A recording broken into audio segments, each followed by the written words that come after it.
హర హర శంకర జయ జయ శంకర. సుప్రసిద్ధ హిందూ ఆధ్యాత్మికవేత్త, ప్రవచన చక్రవర్తి, భారతీ తీర్థ పురస్కార గ్రహీత, సనాతన ధర్మం, వేదాలు మరియు అద్వైత సిద్ధాంతంపై అద్భుతమైనటువంటి ప్రవచనాలు ఇస్తూ ఉంటారు. భాగవత సప్తాహంలో వివిధ పుణ్యక్షేత్రాలలో ధార్మిక యాత్రలతో పాటు ఎంతోమందికి ఆధ్యాత్మిక సందేశాలను ఇస్తూ ఎంతోమంది భక్తులకు సుపరిచితులైనటువంటి శ్రీ విధుశేఖర భారతి మహాస్వామి వారి పదకమల సంజాతులు శ్రీ బ్రహ్మశ్రీ పసల్లపాటి శ్రీనివాస బంగారయ్య శర్మ గారిని ఈ కళావేదిక మీదకి సాదరంగా సుస్వాదరంగా ఆహ్వానిస్తున్నాము.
నాకేమవుతున్నా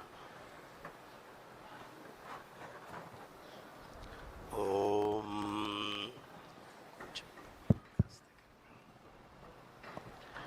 ఓం ఓం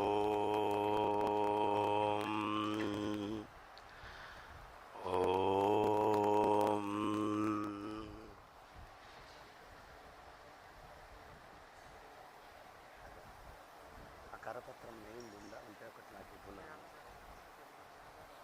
ఇప్పుడు తెచ్చిచ్చే కరపత్రం.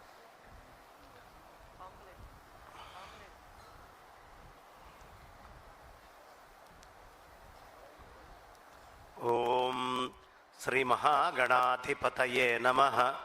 శ్రీ మహాసరస్వత్యై నమః. శ్రీ గురుభ్యో నమః. శృతిస్మృతిపురాణానామాలయం కరుణాలయం నమామి భగవత్పాద శంకరం లోకశంకరం. అజ్ఞానాం జాహ్నవీతీర్థం విద్యాతీర్థం వివేకినాం సర్వేషాం సుఖదం తీర్థం భారతీతీర్థమాశ్రయే. విద్యా వినయ సంపన్నం వీతరాగం వివేకినం వందే వేదాంత తత్వజ్ఞం విధుశేఖర భారతీం.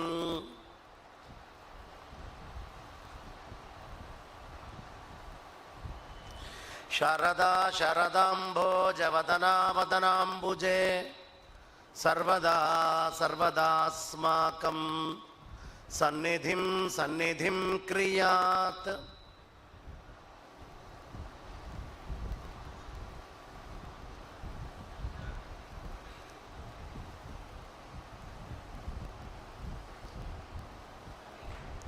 కృష్ణాయ యాదవేంద్రాయ జ్ఞానముద్రాయ యోగినే నాథాయ రుక్మిణీశాయ నమో వేదాంతవేదినే. అంబోధర శ్యామల కుంతలాయై అతిప్రవాసామ్ర జటాధరాయ గిరీశ్వరాయై నిఖిలేశ్వరాయ నమః శివాయై చ నమః శివాయ.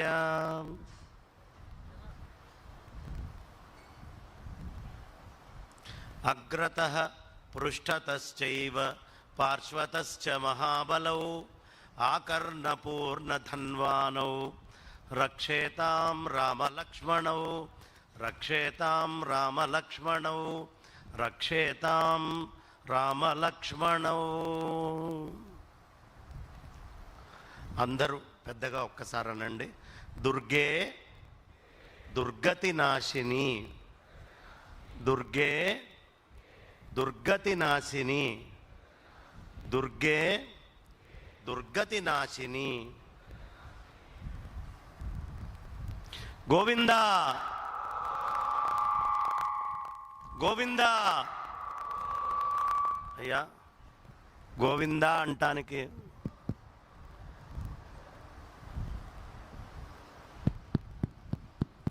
గోవిందా అంటానికి మొహమాట పడుతున్నాం.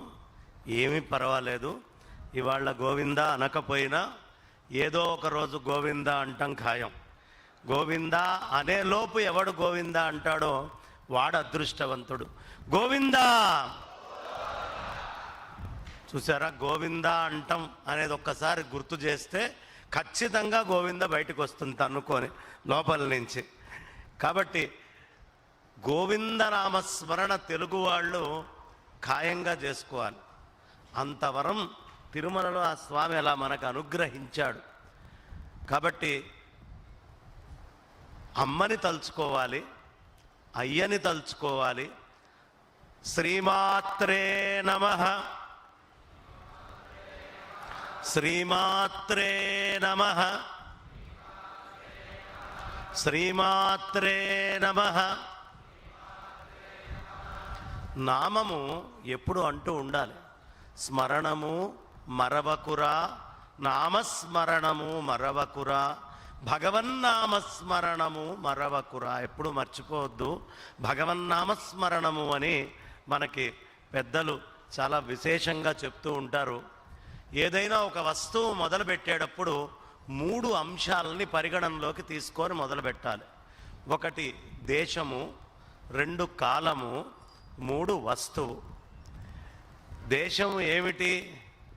ఏ ఇంద్రకీలాద్రి పర్వతం మీదైతే అమ్మ నెలకొని ఉందో, ఎక్కడ కృష్ణమ్మ పరవళ్ళు దొక్కుతూ అలా బ్రహ్మాండమైనటువంటి ప్రవాహంతో పారుతూ ఉందో, ఏది సమస్తమైనటువంటి విజయాలకి మూలమై ఉందో, శ్రీరామో లలితాంబికే అంటారు.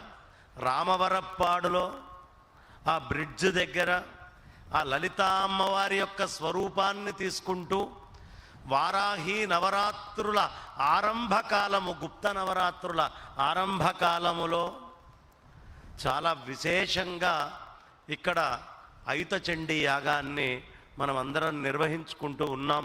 అనంత శ్రీ విభూషితులు శ్రీ శ్రీ శ్రీ భారతీ తీర్థ మహాస్వామి చరణులు, శ్రీ శ్రీ శ్రీ విధుశేఖర భారతి మహాస్వామి చరణుల దివ్య ఆశీస్సులతో ఇక్కడ కూర్చున్న వాళ్ళందరినీ కూడా నేను సామాన్యులు అనుకోవట్ల సాష్టాంగ ప్రణామం చేస్తున్న కారణము, ఒక అయుత చండీ యాగంలో కూర్చొని కాస్త అనుష్ఠానము, ఆ విధంగా చండీ పారాయణము, ఈ మూల మంత్ర అనుష్ఠానాలు చేసేటటువంటి భాగ్యము ఎన్నో లక్షల జన్మల తపస్సు శరీరానికి ఉన్న వాళ్ళకి తప్ప సామాన్యులకి సాధ్యమయ్యే అవకాశమే లేదు.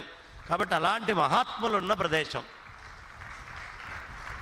చప్పట్లు కొంతమంది కొడుతున్నారు, ఇంకొంతమంది కొట్టడానికి మొహమాట పడుతున్నారు.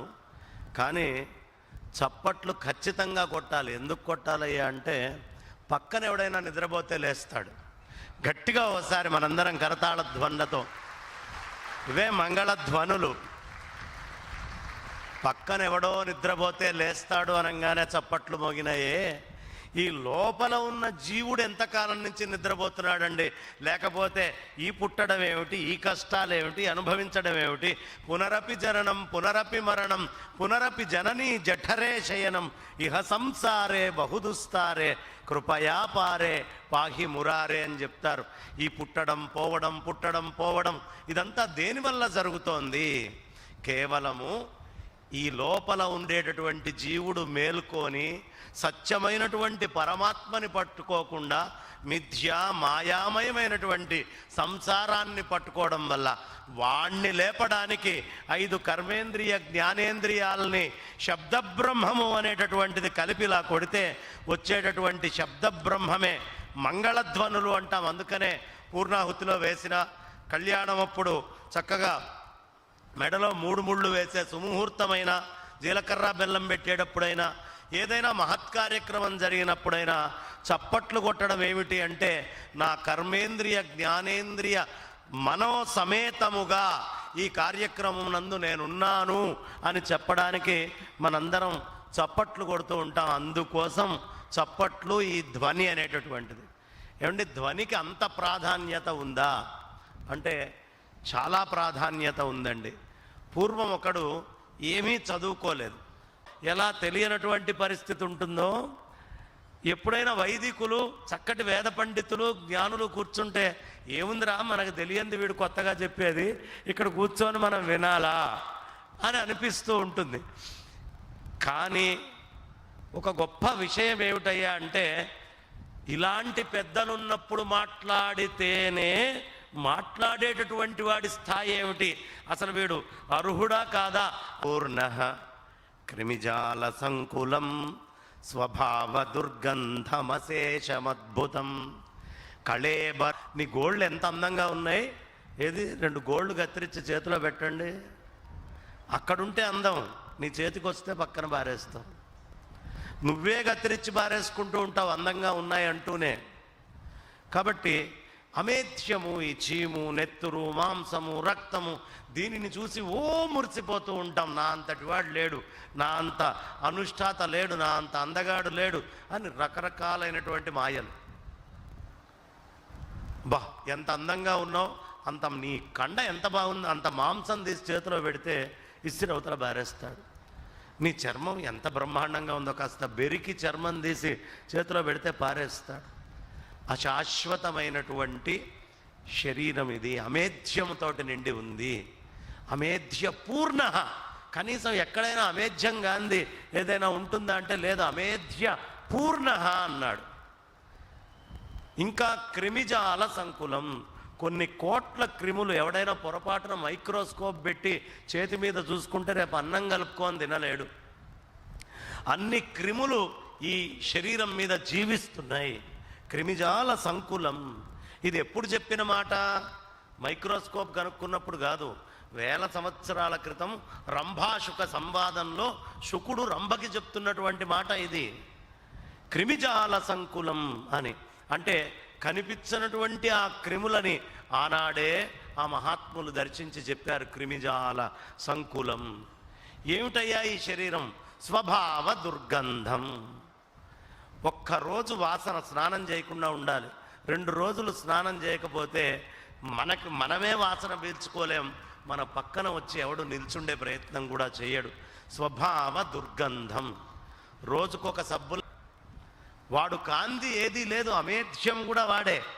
కాబట్టి అమేధ్యపూర్ణ అని చెప్పింది. అందుకే ఇది ఎలా ఉందయ్యా అంటే మూత్రపురీష భాజనం. ఇలాంటి ఈ శరీరాన్ని పట్టుకొని మనమందరం మాయలకి పోయి నా అంతటి వాడు లేడు అనుకొని అనేక రకాలైనటువంటి పాపకృత్యాలని, అనవసరమైనటువంటి వాటిల్ని ఈ అమేధ్యముతో నిండిన దాంతో చేసుకుంటూ వెళ్ళిపోతాడు అనాయాసంగా. అది రమంతి మూఢాహ. ఈ శరీరంతో తాదాత్మ్యం బాగా చెందేవాడు మూఢుడు. విరమంతి పండితాహ. పండితుడు నేను ఈ శరీరాన్ని కాదు, ఇంతకంటే అతీతమైనటువంటి బ్రహ్మతత్వాన్ని నేను అని వాడు బ్రహ్మోపాసన చేయడం ఆరంభం చేస్తాడు.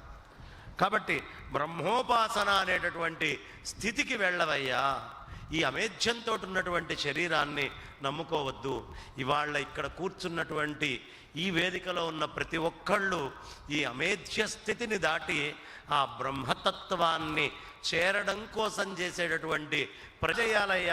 అంటే మొట్టమొదట బాగా పంది పడి దొర్లాడినటువంటి మట్టితో కూడినటువంటి ప్రదేశం ఉంటుందో ఆ మృత్తు దగ్గరలో నివసించు అని చెప్పారు. అంటే సంతానానికి వారాహి అమ్మవారికి వరాహతత్వానికి చాలా దగ్గర సంబంధం ఉంది. అందుకే ఎవరికైనా సంతానం లేకపోతే లలితా సహస్రనామాల్లో ఒక మంత్రం, ఒక శ్లోకం చెప్పుకోమన్నారు. అదేమిటి అంటే విశుక్ర ప్రాణహరణ వారాహి వీర్యనందిత కామేశ్వర ముఖాలోక కల్పిత శ్రీ గణేశ్వర. ఈ శ్లోకం చెప్తే సంతానం కలుగుతుంది. ఏమిటి ఈ శ్లోకము అంటే బయటికి చూడటానికి విశుక్రుడు అనేటటువంటి రాక్షసుడు ఉన్నాడండి. ఆ రాక్షసుల్ని ప్రాణాలని హరించినటువంటి వారాహి అమ్మవారు ఆ అద్భుతమైనటువంటి ఆ శౌర్యము, ఆ వీర్యత్వముతో నవ్వు ముఖము నందిత ఆనందించిందండి. ఆ ఆనందించినటువంటి సమయంలో కామేశ్వర ముఖాలోక కల్పిత శ్రీ గణేశ్వర, ఆ బ్రహ్మానందంలో పార్వతీ అమ్మవారు ఆ విజయోత్సాహ సమయంలో అలా కామేశ్వరుడి ముఖం వైపు చూస్తే గణేశ్వరుడు కల్పింపబడ్డాడు. ఇది అర్థం భౌతికంగా. కానీ ఇందులో ఒక గూఢమైనటువంటి అంతరార్థం చెప్పబడిందండి. శుక్రశోణితము, ఈ పుట్టేటటువంటి సంతానం అంతా శుక్రశోణితము, వీర్యము, ఈ యొక్క శుక్రము, వీటన్నిటి యొక్క కలయిక వల్ల సంతానం కలుగుతుంది. అక్కడ ఏం చెప్తున్నారు? సంతానం కలగటం ఈ సూకర కుండము అని ఉంటుంది. అక్కడ ఏమిటయ్యా ఈ కుండము యొక్క ప్రత్యేకత అంటే ఎముకలు వేసినా కూడా పరిపూర్ణంగా అక్కడికక్కడ జీర్ణమైపోతాయి. ఇలాంటి ఆ అద్భుతమైన ప్రదేశంలో, ఆ సోరోన్ ప్రదేశంలో మొట్టమొదట వరాహ అవతారం వచ్చింది. ఆ వరాహావతార కార్యానికి అవసరమైనటువంటి మూల శక్తే వారాహి శక్తి. ఈ వారాహి శక్తి ఇప్పుడు ఇక్కడ మనం కూర్చొని వారాహి నవరాత్రుల్లో అద్భుతంగా కార్యక్రమం చేస్తున్నాం. అయితే ఎవరి ఆశీస్సులతో? శృంగేరి జగద్గురువులు అనంతశ్రీ విభూషితులు శ్రీ శ్రీ శ్రీ భారతీ తీర్థ మహాస్వామి చరణులు, శ్రీ శ్రీ శ్రీ విభూషితులు శ్రీ శ్రీ శ్రీ భారతీ తీర్థ మహాస్వామి చరణులు, శ్రీ శ్రీ శ్రీ విధుశేఖర భారతీ మహాస్వామి చరణుల దివ్య ఆశీస్సులతో సోరోన్లో ఆ వరాహస్వామి, శ్వేతవరాహస్వామి వచ్చి ఈ భూమిని లేపుతున్నప్పుడు ఆయనకి 2 చుక్కల చెమట వచ్చింది. ఆ 2 చుక్కల చెమట మంగుళూరులో శృంగేరి దగ్గరలో ప్రాంతంలో పడ్డాయి. ఆ 2 చుక్కలే, ఒకటి తుంగ, రెండోది భద్ర. తుంగ భద్ర అంటే వారాహి యొక్క శక్తి ఎక్కడికి చేరిందయ్యా? శృంగేరికి చేరింది. అందుకనే రామచంద్రమూర్తి యొక్క ఉద్భవం కావాలి అంటే రాముడంతటి ధర్మాత్ముడు రావాలి భూమి మీదకి. ఎక్కడి నుంచి రావాలి అంటే మళ్ళీ శృంగేరి వెళ్ళి ఋష్యశృంగుణ్ణి తీసుకొని రోమపాదులు వెళ్ళి వర్షం కురిపించుకుంటే దశరథుడు పిలిపించి యజ్ఞం చేయించుకొని రామావతారం, ధర్మావతారం ఈ భూమి మీదకి రావడానికి కారణం అదే. అందుకనే ఎక్కడ ఈ వరాహావతారంది రాముడి కంటే ముందు జరిగింది. అక్కడ నుంచి వెళ్ళినటువంటి నీటి చుక్కలే మనకి తుంగ భద్ర. ఆ తుంగా భద్ర 2 నదులు ఎక్కడికి వచ్చి కలుస్తాయి? కూడల్లో కలుస్తాయి. ఆ కలిసింది మన దగ్గర ఆంధ్ర రాష్ట్రానికి వచ్చేటప్పటికీ కర్నూలు ప్రాంతం చేరంగానే అక్కడ కృష్ణానదిలో కలుస్తాయి. ఆ కృష్ణానదే ఇక్కడికి వచ్చింది. ఆ వారాహి యొక్క ఆ శక్తి, ఆ వైభవము శృంగగిరి, అదేవిధంగా సోరోన్ రోమపాదుడిది, అదేవిధంగా ఉత్తరప్రదేశ్ అయోధ్యలో ఉండే రామచంద్రమూర్తి అవతారతత్వము, ఇన్నిటిని మిళితం చేసుకున్నటువంటి ప్రదేశం నుంచి, శృంగేరి నుంచి అవిచ్ఛిన్నంగా ఆశీస్సులు కృష్ణాస్వరూపంగా ఇక్కడికి వస్తుంది. కాబట్టి ఈ ప్రదేశంలో చేసే మిగతా అన్ని చోట్ల మీరు యజ్ఞాలు ఎన్నైనా చేయొచ్చు, కానీ ఈ కృష్ణా తీరములో ఈ కృష్ణా తీరములో, కృష్ణానదీ తీరములో చేయబడుతున్నటువంటి ఈ అద్భుతమైనటువంటి ఈ అయుత చండీ యాగము విశేషమైనటువంటి ఫలదాయకము, అనన్య సామాన్యమైనటువంటి ఫలాన్నిచ్చి తీరుతుంది. దీంట్లో అనుమానం లేదు. భౌతికంగా జగద్గురువుల నుంచి నదీ స్వరూపంగా ఆ అద్భుతమైనటువంటి నది ఇక్కడ అదే పారుతోంది. శృంగేరిలో పారే నదే ఇక్కడ పారుతోంది, కృష్ణానది.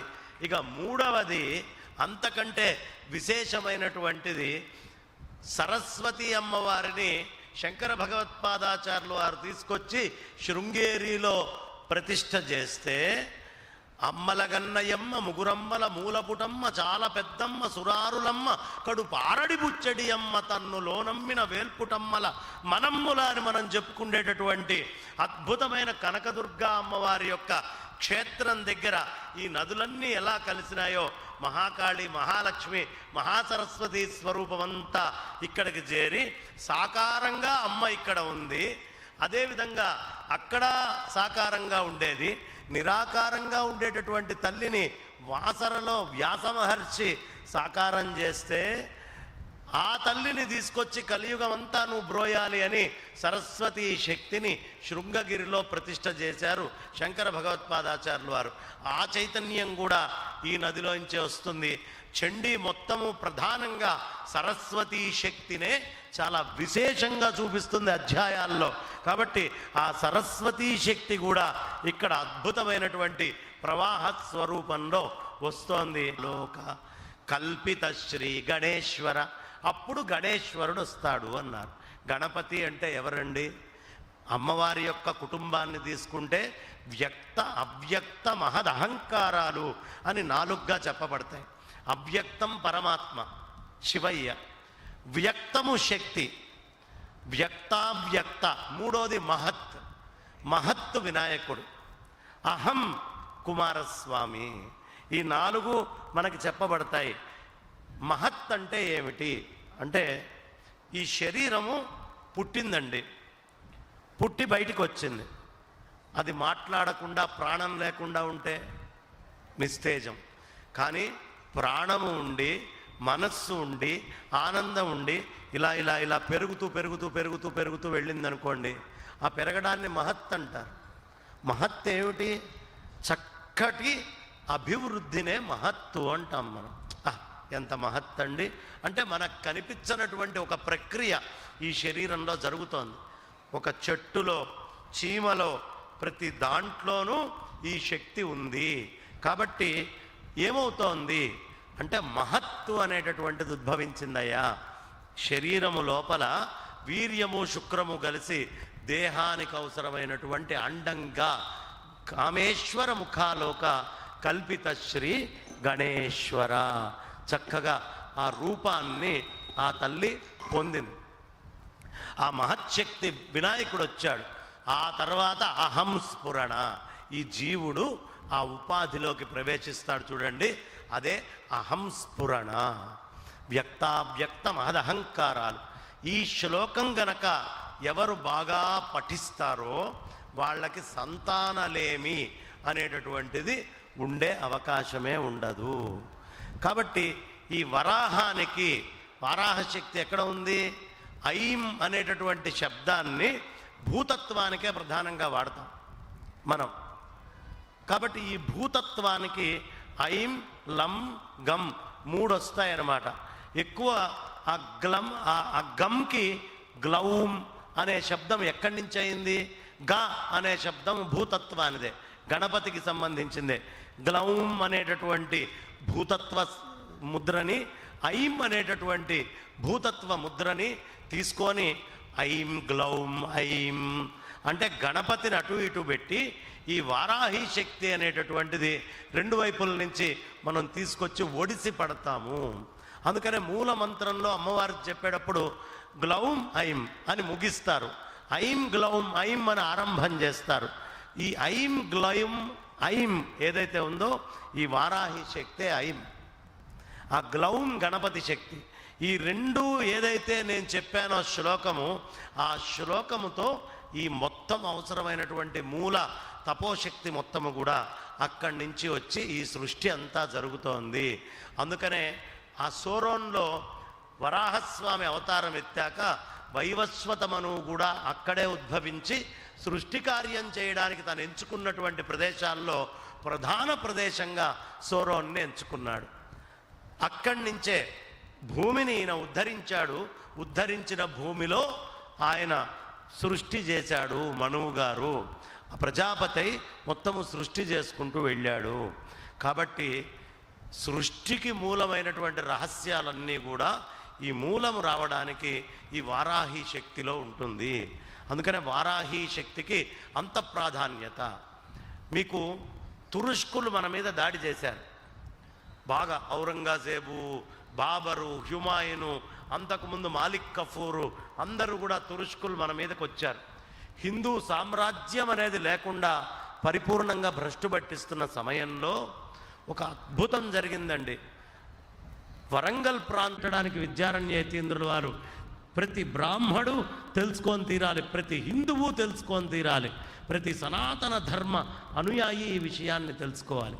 ఆయన ఏం చేశాడు, హరిహర రాయలు, బుక్క రాయలు, ఇలా హరిహర బుక్క వీళ్ళిద్దరిని తీసుకొని ఓ కాకతీయ సామ్రాజ్యాన్ని ఓడగొట్టి తురుష్కులు బంధించి ఢిల్లీ తీసుకెళ్ళారు.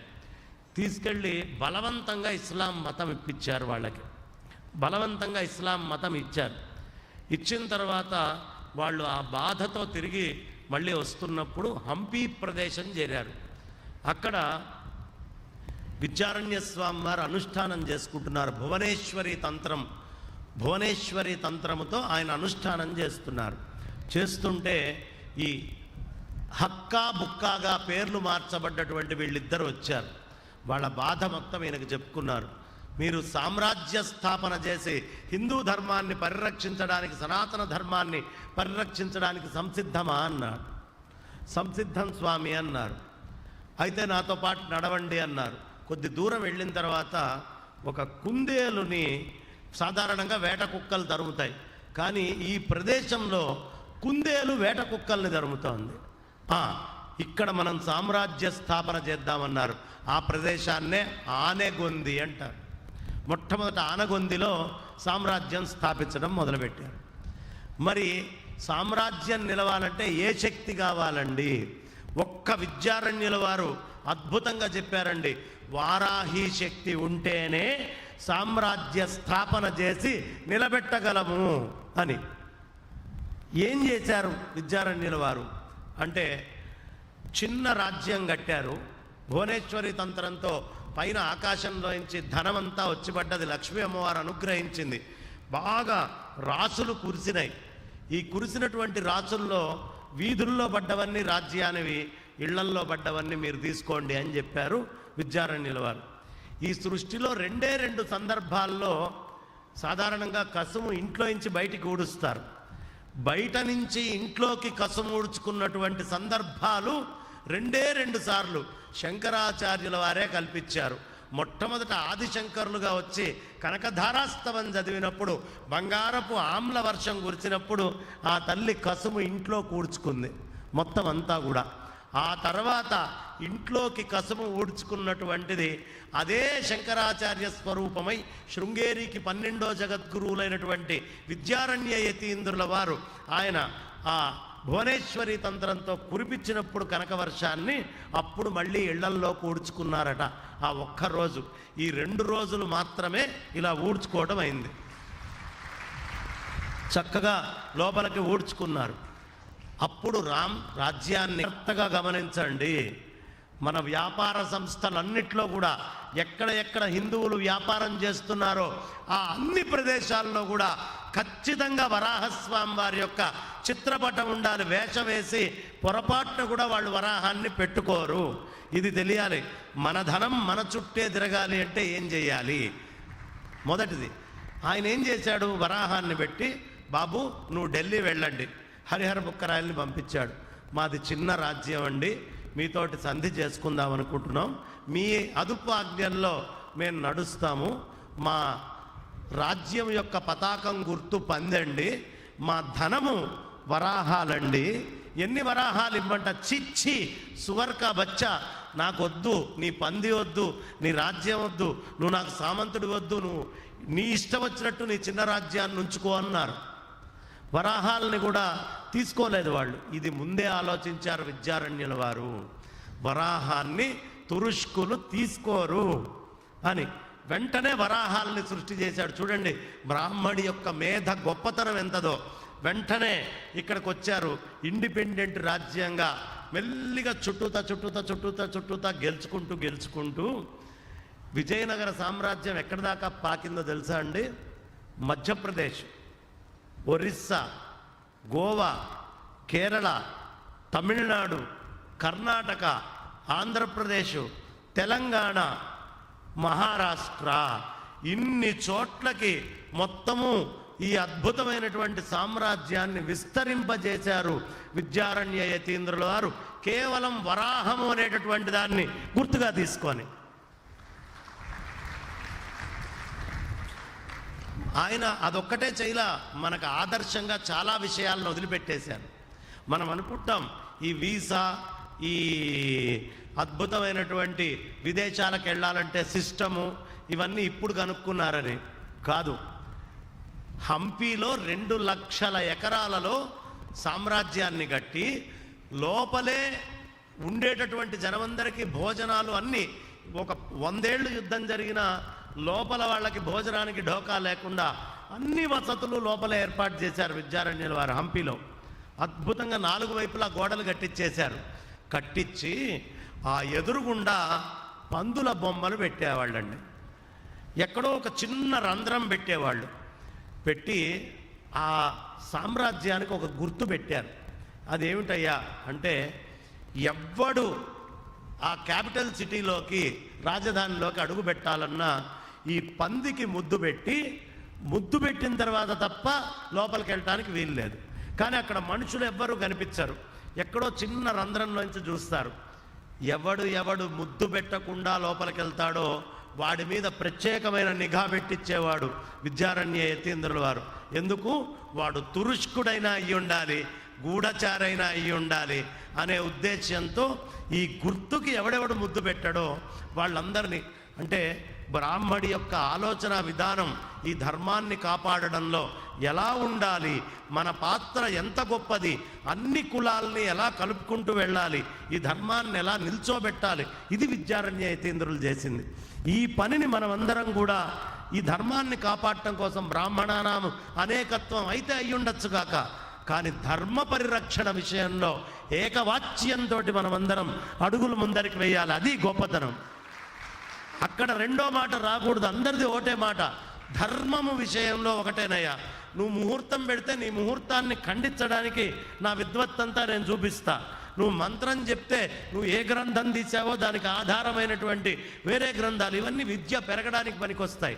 కానీ ధర్మము అనే విషయం వచ్చినప్పుడు అక్కడ విభేదాలతోటి ధర్మాన్ని నాశనం చేయకూడదు. ధర్మం వచ్చినప్పుడు మేమందరం ఒకటే తాటి మీద నిల్చొని ఉన్నాము అని ఎవరు ఆలోచిస్తారో వాళ్ళే నిజమైనటువంటి సద్బ్రాహ్మణులు, నిజమైనటువంటి హిందువులు, నిజమైన సనాతనవాదులు. అక్కడ మార్పు రాకూడదు, మనమంతా ఒకటిగా ఉండాలి. ఇది విద్యారణ్య స్వామి మనకు చూపిస్తున్నటువంటిది. అందుకనే ఆయన కూడా తుంగభద్రను ఎంచుకున్నాడు, కృష్ణ వైపే వ్యాప్తి చేశాడు. ఎందుకు? రాజ్యాన్ని వాళ్ళు నదులను చూసుకుంటూ చేసేవాళ్ళు. అంటే ఈ వారాహి శక్తి యొక్క వైభవము తుంగభద్ర దగ్గర లభిస్తుంది. అందుకనే ఈ శృంగేరి పీఠానికి రక్షణ ఎవరు ఆ రక్షణ అంటే వారాహి అమ్మవారే. అమ్మవారి యొక్క ఇదే ప్రధానంగా అక్కడ ఉంటుంది, వారాహి శక్తి ఎక్కువ అక్కడ. అందుకని ఎప్పుడైనా ఎవరు వారాహిని బాగా అర్చిస్తారో వాళ్ళ మూలాధారం బలంగా ఉంటుంది. ఇదంతా ఎక్కడండి ఈ కథంతా? కామేశ్వర ముఖాలోక కల్పిత శ్రీ గణేశ్వర, ఇదంతా మూలాధారంలోనే. గణపతిది మూలాధార చక్రమే, వారాహిది మూలాధార చక్రమే, కామేశ్వరి అమ్మవారు కూడా మూలాధార చక్రమే. ఆ మూలాధార చక్రంలో నుంచి ఒక్కసారి అనుష్ఠానాన్ని పైకి తీస్తే సాకారంగా సరస్వతి బ్రహ్మలు సృష్టి చేసేటటువంటి వాళ్ళు సరస్వతి అమ్మవారు వస్తారు. ఇంకా కొంచెం గట్టిగా పైకి లాగితే స్థితి చేసేటటువంటి వాళ్ళు వస్తారు. వాళ్లే విష్ణుమూర్తి, మహాలక్ష్మీదేవి. ఇంకా పై చక్రానికి వెళ్తే అనాహతం దగ్గర, మణిపూరకం దగ్గర విష్ణుమూర్తి, లక్ష్మీ అమ్మవారు అయితే అనాహతం దగ్గర అనవసరమై ఈ శరీరాన్ని ఇబ్బంది పెట్టేటటువంటి శక్తులు ఏవైతే ఉంటాయో వాటిని లయం చేస్తారు. మంచి గాలి లోపలికి వెళ్తుంది, ఆ శక్తిని వైశ్వానరుడికి పంపించి నిస్సత్వతో కూడినటువంటిది ఈ లంగ్స్లో నుంచి బయటికి పులుసు గాలిని బయటికి పంపిస్తాడే, ఆ పులుసు గాలిని బయటికి పంపించేవాడు పరమేశ్వరుడు, పార్వతీ పరమేశ్వరుడు. కాబట్టి లయం చేసి బయటికి పంపిస్తారు. ఈ ముగ్గురు ఈ మూడు పనులు చేస్తేనే జీవుడు కంఠభాగంలో విశుద్ధలో ఆనందంగా ఉంటాడు. ఈ ఆనందంగా ఉన్న జీవుడు ఈ కింద నుంచి మూలాధారం నుంచి వచ్చినటువంటి శక్తితో తదేకమైనటువంటి దృష్టిని భృకుటి మీద పెట్టి అక్కడ ఉండేటటువంటి మనోమయ చక్రంలో ఆ లోపల అంతర్గతంగా ఉన్న విష్ణువుని తెలుసుకొని ఆయన యొక్క అనుగ్రహంతో ఎవడు పైకి ప్రయాణం చేస్తాడో ఆ అధిపతి మర్మము, అద్భుతమైనటువంటి మనందరికీ నవరంధ్రాల్లో ప్రధానమైనటువంటి ఈ కపాల భాగం ఏదైతే ఉందో కపాలము, ఈ కపాలము పైన చక్కగా ఆ మూలమైనటువంటి సహస్రార చక్రం దగ్గర ఉండే పార్వతీ పరమేశ్వరుల యొక్క ఐక్యతని ఎవడు ఈ మనోమయంలో పెట్టి తెలుసుకుంటాడో వాడు లయమై బ్రహ్మమవుతాడు అని మనకి కింద నుంచి క్రమం చూపించారు. దాని మొత్తానికి మూలమేది? వారాహ శక్తే. ఈ వారాహి వీర్యనందిత.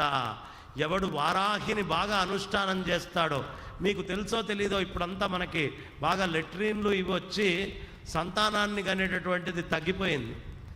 పూర్వము బహిర్దేశాలకు వెళ్ళేటప్పుడు ఖచ్చితంగా 3 పందుల్ని చూడందే వాడి ఇంటికి వచ్చేవాడు కాదు ఎవడు. కారణము ఈ మొత్తము ఇప్పుడు దీన్ని తీసుకెళ్ళి కృష్ణమ్మలో గడుపుతున్నాం మనం. పూర్వం అలా నదుల్ని చాలా గౌరవంగా చూసేవాళ్ళు, ఎలా పడితే అలా కలిపేవాళ్ళు కాదు. ఈ మొత్తము మనిషి యొక్క వ్యర్థాన్ని మొత్తాన్ని ఈ పందులు వచ్చి తిని దానిని బురద రూపంలోకి మార్చేసేవండి. మొత్తము సస్యమైనటువంటి ఎరువైనటువంటి బురదగా అవి మొత్తం మార్చేసి పెట్టేసేవి. మళ్ళీ ఆ బురద తీసుకొచ్చి వేస్తే బ్రహ్మాండంగా పంటలు పండుతూ ఉండేవి. అంటే ఎంత ఈకో ఫ్రెండ్లీ సిస్టము మన పూర్వీకులు ఒక్కొక్కళ్ళు ఎన్ని ఆలోచించి ఎన్ని రకాలైనటువంటి కృత్యాలు చేశారో చూడండి. నదులు పాడవకూడదు. మనం ఏం చేస్తున్నాం ఇప్పుడు? రెండో చక్రమైనటువంటి మూలాధార చక్రం నుంచి వచ్చేటటువంటి శక్తిని ఇంకా శక్తివంతం చేసి సారంగా భూమి మీద ఉంచాలి. కానీ మనం ఏం చేస్తున్నాం? స్వాధిష్టానమై జలానికి అధిదేవతలైనటువంటి బ్రహ్మ సరస్వతి దగ్గరికి తీసుకెళ్ళి మలినం చేసి పాడు చేస్తున్నాం. అంటే యోగము భూమి మీద పాడవుతోంది, ఉపాధిలోనూ పాడైపోతోంది. అన్ని రకాలుగా యోగ శక్తిని పాడు చేసుకుంటున్నాం. ఈ యోగ శక్తిని ఎలా సాధించాలి అనే విషయాన్ని విద్యారణ్య యతీంద్రుల వారు మనకి ఎంతో చక్కగా భువనేశ్వరి తంత్రము అనేది కనుక చదివితే, ఆ రోజుల్లో ఏది 1380లో భువనేశ్వరి తంత్రం ప్రకారం ఒక్కరోజు పూజ చేయాలంటే 2 లక్షల వరహాలు ఖర్చు అయ్యేవాడు. ఒక పూటకి 2. ఆయన వెనకాల పోలీసు యంత్రాంగం ఉంది, ఆయన వెనకాల కావాల్సినంత ధనము, సపోర్టు, బలము అన్నీ ఉన్నాయి. ఆయన చేయడం గొప్ప విషయం. ఎక్కడైనా ఆంధ్రాలో మీకెవరికైనా తెలిసి అయుత చండీ యాగాన్ని విన్నారా? ఒక సామాన్యమైనటువంటి బ్రాహ్మడు సుబ్రహ్మణ్యం గారు ఆయన ఎట్లా చేస్తున్నాడు? గట్టిగా ఓసారి కరతాళధ్వనులండి. అయుత చండీ అనన్య సామాన్యమైనటువంటిది. రాజ్యాలు నిల్చోవాలన్నా, రాజ్యాధికారంలో ఇవాళ ఉన్నవాళ్ళు ఉండాలి అన్నా, అది తెలుగుదేశం పార్టీ కానివ్వండి, జగన్ గారి పార్టీ కానివ్వండి, లేదు బీజేపీ కానివ్వండి, ఇంకే పార్టీ అయినా కానివ్వండి, వాళ్ళకి బలాన్నిచ్చేటటువంటిది వారాహి, చండి, శ్యామల అవన్నీ కూడా ఇక్కడ అయుతంగా చేయబడుతున్నాయి. ఇది ప్రభుత్వం కూడా దగ్గర ఉండి సహకరించాల్సినటువంటి అవసరం ఉన్నటువంటి కార్యక్రమం. గట్టిగా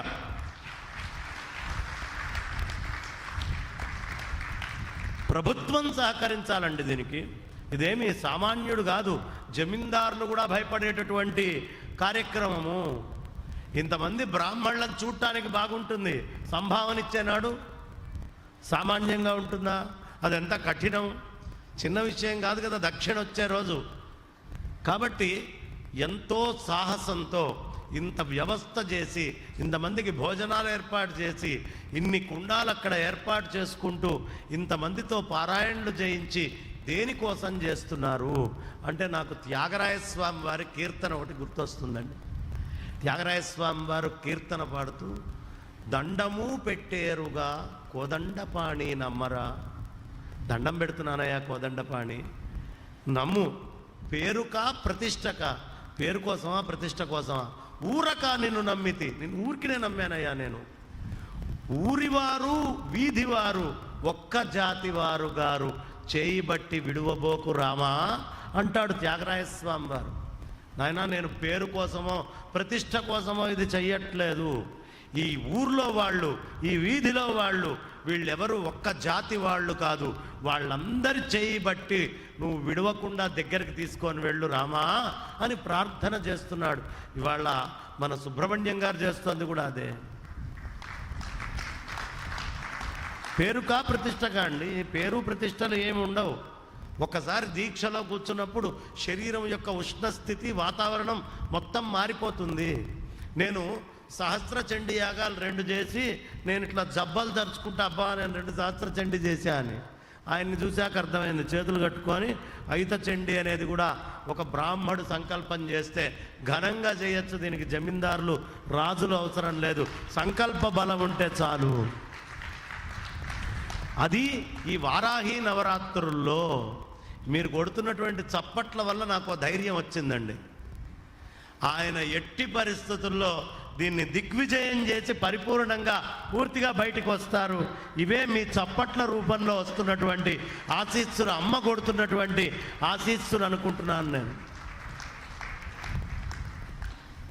వారాహి అమ్మవారు ఆవిడని ఈ నవరాత్రుల్లో చండీ పాఠము ఇక్కడ చేస్తే మీరు చెప్పండి, విద్య కావాల్సిన వాడికి విద్య, సంతానం కావాల్సినటువంటి వాడికి సంతానం. నేను మహా గొప్ప సన్యాసినండి, బాగా గొప్ప వేదాంతినండి, నీ వేదాంతం నిల్చోవాలన్నా అయిత చండీకి వచ్చి కూర్చుంటేనే వేదాంతం కూడా నిల్చుండేది. మోక్షము భుక్తి 2 ఆ తల్లి ఇస్తుంది. భుక్తి ముక్తి రెండిటిని ఇస్తుంది. కాబట్టి అలాంటి అద్భుతమైనటువంటి చండీ పాఠం ఏమిటి ఈ అమ్మవారి యొక్క శక్తి అంటే, ఒక్కసారి మనందరి పుట్టుక కథ ఒక్కసారి చెప్పుకోవాలి. ఏదో బయట కథలు చెప్పుకుంటే ప్రయోజనం ఏముంది? ఒక్కసారి మన కథ మనం చెప్పుకుందాం. మనమందరం ఎక్కడి నుంచి వచ్చామండి? మాతృగర్భంలో నుంచి వచ్చాం. మనందరి తల్లి పాపం తాను బతికుంటుందో మరణిస్తుందో తెలియదు. తల్లి రక్తం చూడకుండా పుట్టినవాడు ఈ సృష్టిలో ఒక్కడు కూడా ఉండడు. తల్లి మైల చూసి తీరాల్సిందే. తల్లికి ఆ కష్టాన్ని కలిగించాల్సిందే. కష్టం కలిగించకుండా ఒక్కడు కూడా పుట్టడు. నేను ఉంటానా చచ్చిపోతానా అన్న బెంగ కూడా లేకుండా ఆ తల్లి త్యాగము అనేది ఒక్కటి పెట్టుకొని మనకి జన్మనిచ్చింది. త్యాగమే తల్లి చేసేటటువంటిది, త్యాగముతోటి ఈ శరీరాన్ని ఇచ్చింది. ఏమండి, చిన్న దెబ్బ కణిత ఒంటి మీద వస్తేనే మనం తట్టుకోలేమే, దాన్ని 100 సార్లు చూసుకుంటూ ఉంటామే. ఆస్థాం తావది ప్రసూతికాల సమయే దుర్వార శూలవ్యథ నైరుచ్యం తనుశోషణం మలమయ్యి శయ్యాచ సాంవత్సరి. ఎలాంటిదండి ఆ తల్లి? అనేక గర్భశూలలు కడుపులో భరిస్తూ మనం తంతు ఇబ్బంది పెట్టి కష్టం పెట్టి ఎన్నో ఇబ్బందులు పెడతామండి. ఆ ఇబ్బందులన్నీ పెట్టి అనేక గర్భశూలలు కలిగించి ఆ తల్లి ఉంటుందో పోతుందో తెలియక బయటికి వచ్చాక అమ్మ యొక్క గొప్పతనం అదే. బయటికి వచ్చిన తర్వాత మన మీద దోమ పడితే కూడా కొట్టుకోలేమో సంవత్సరం దాకా, చీమ బాకితే దులుపుకోలేమే. అలాంటి స్థితిలో ఆ తల్లి ఆ శయ్య మీద పడుకోబెట్టుకొని తాను అన్నం తింటున్నప్పుడు చిన్న మూలిగినా ఏమి అరిచినా తన ఇంద్రియాలన్నింటినీ కూడా, ఇవాళ మనం ఒక్క క్షణం తల్లికి సమయం ఇవ్వాలి అంటే మన దగ్గర సమయం ఉండదు. మన లోకం, మన ప్రపంచం, మన ఆలోచనలు, మన ఇష్టం. కానీ ఆ తల్లి తన యొక్క సమస్తమైనటువంటి ఇంద్రియాలు నువ్వు పుట్టి నీ మీద చీమబాకకుండా, ఈగలు వాలకుండా ఈ ఉపాధిని కాపాడుకుంటూ ఎంతో జాగ్రత్తగా వచ్చింది కదండి. అందుకనే వేదము మొట్టమొదటి స్థానం ఏమిస్తుందండి? పెద్దగా ఒక్కసారి కళ్ళు మూసుకొని మీ అమ్మగారి జీవం అంతా కూడా ఉంది. దేవతా వృక్షాల్లోకి ఏ జీవి పడితే ఆ జీవి రాదండి. ఆ జీవి రావాలి అంటే ఆ దేవతా వృక్షంలోకి జీవి మహాతపస్సంపన్నులైతే తప్ప రాలేరు. అక్కడి నుంచి పితృగర్భంలోకి వస్తే అదృష్టము.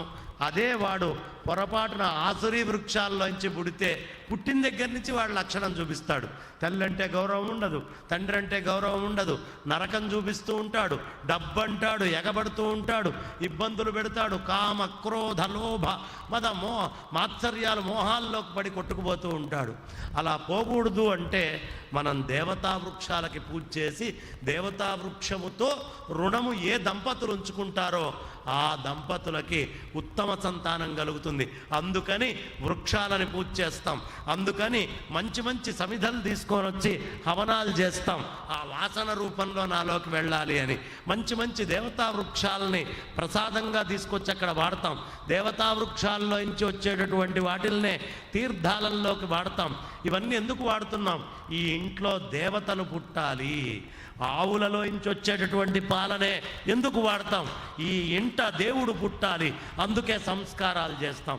సంస్కారాల్లో కూడా మర్రి చెట్టు తీసుకొచ్చి మర్రి పాలు ముక్కులోకి పోయడం ఇవన్నీ ఎందుకు చేస్తున్నాం? పుంసవనాలు ఎందుకు చేస్తున్నాం? పుంసవనంలో ఆ పంది ముళ్ళు ఉంటుంది.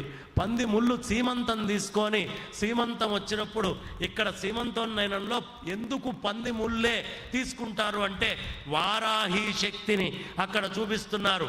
ఈ పాపిడిలో ఈ పరమాత్మతత్వంలో నేను ఆ మూలాధారంలో ఉండేటటువంటి దాని ముళ్ళుని తీసుకొచ్చి పాపిడిని ఒక్కసారి ఇలా అంటాను. ఇక్కడ ఉండేటటువంటి శక్తే ఆ మూలాధారంలో సంతానమై ఈ ఇంట్లో పుట్టుగాక అని సీమంతోన్నయనము అనేది చేస్తారు. దానికోసం ఈ పంది ముళ్ళు వాడతారు గట్టిగా. అంటే ఏం లేదండి, చప్పట్లు కొట్టారనుకోండి, మంచి విషయం వచ్చినప్పుడు ఉపన్యాసకుడు ఆగకుండా చెప్పుకుంటూ వెళ్ళిపోతాడు. దాన్ని ఒకసారి గుర్తు చేసుకోవాలి అంటే వాడిని ఆపాలి. వాడిని ఆపాలి అంటే చప్పట్లు అనేటటువంటి ఓ మోహం వాడికి చూపించి అరే ఓ నిమిషం ఆగరా అని ఆపితే మనం మళ్ళీ దాన్ని గుర్తు చేసుకోవడానికి పనికొస్తుంది. మరి ఉపన్యాసకుడికి చప్పట్లు దేనికి పనికొస్తాయ్యా అంటే వీడు ఆగకుండా 1.5-2 గంటలు తీసుకొని అరుస్తుండరా అంటే కష్టమే. మధ్యలో ఎప్పుడైనా 1 నిమిషమో 2 నిమిషాలో 30 సెకండ్లో మీరు చప్పట్లు కొడితే వాడి జీవుడు వాడి బొందిలో ఉండే ప్రాణానికి వాడికి కాసేపు రక్ష ప్రశాంతత దొరుకుతుంది. అందుకని చప్పట్లు కొట్టాలి.